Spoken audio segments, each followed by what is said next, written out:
ഞാനല്ല സ്ഥാനാർത്ഥി, നിലമ്പൂരിലെ ഓരോ വോട്ടറും സ്ഥാനാർത്ഥിയാണ്.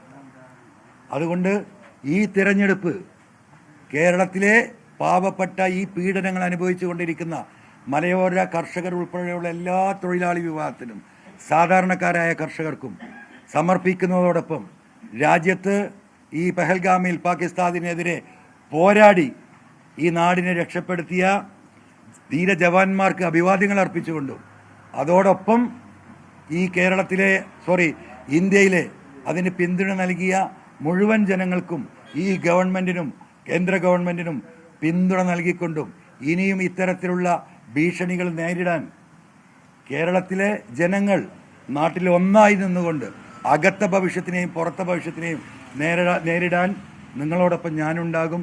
അതുകൊണ്ട് ഞാനല്ല സ്ഥാനാർത്ഥി, നീ നിലമ്പൂരിലെ 2,30,000 ചില്ലാനം വരുന്ന ജനങ്ങളാണ് അവിടെ സ്ഥാനാർത്ഥി.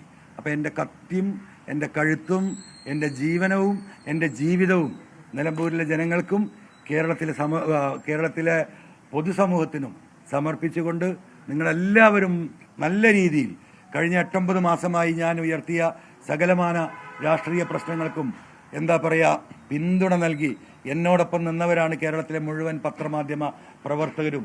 ഈ പറയുന്ന സോഷ്യൽ മീഡിയയിൽ നാടിൻ്റെ നന്മ ആഗ്രഹിച്ച് സപ്പോർട്ട് ചെയ്യുന്ന എല്ലാവരോടും ഹൃദയം തുറന്ന നന്ദിയും നിങ്ങളോടുള്ള കടപ്പാടും നിങ്ങളോടുള്ള ബഹുമാനവും നിങ്ങളോടുള്ള ആദരവും അറിയിച്ചുകൊണ്ട് കേരളത്തിൽ നാളെ ഞങ്ങൾ ഈ പറയുന്ന നിലമ്പൂരിൽ സ്ഥാനാർത്ഥിയായി നോമിനേഷൻ കൊടുക്കാൻ നിങ്ങളുടെ എല്ലാവരുടെയും സമ്മതവും ആശീർവാദവും തേടുകയാണ്.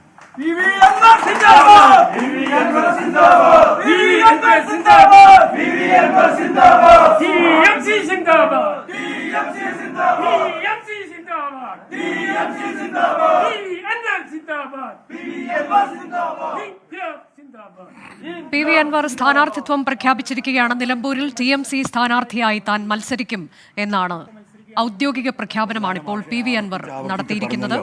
ഞാൻ കൂടെ നിന്നാൽ പോലും അദ്ദേഹത്തെ വിജയിപ്പിക്കാൻ കഴിയില്ല. ഒന്ന്. നമ്പർ 1, അതോട് കൂടിയിട്ട് അദ്ദേഹത്തിൻ്റെ പരാജയത്തോട് കൂടിയിട്ട് പിണറായിസും അവസാനിപ്പിച്ചു, ആൻറ്റി ഇൻകംബൻസി അവസാനിച്ചു. അതുകൊണ്ട് ഞങ്ങൾ ഒറ്റക്ക് മത്സരിച്ച് നേടുന്ന വോട്ടാണ് കൃത്യമായ ആൻറ്റി പിണറായി വോട്ട്. ഞങ്ങൾ ജയിക്കാനാണ് മത്സരിക്കുന്നത്. ആ മണ്ഡലത്തിലെ പാവപ്പെട്ട ജനങ്ങൾ എനിക്ക് പ്രതീക്ഷയുണ്ട്. ആയിരക്കണക്കിന് ആളുകൾ ഞങ്ങളെ ബന്ധപ്പെട്ടുകൊണ്ടിരിക്കുന്നുണ്ട് ഈ നാടിൻ്റെ നാനാഭാഗത്തു നിന്നില്ലേ. അത് ആ നാട്ടിലെ പാവപ്പെട്ട വോട്ടർമാരാണ്.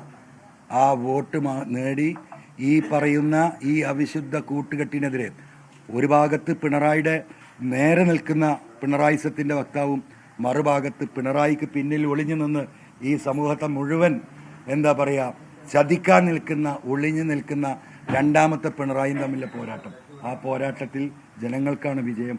ആ വിജയം അവിടെ ഉണ്ടാകും. ഈ പറയുന്ന തെരഞ്ഞെടുപ്പ് ഞങ്ങൾ വിജയം നേടും.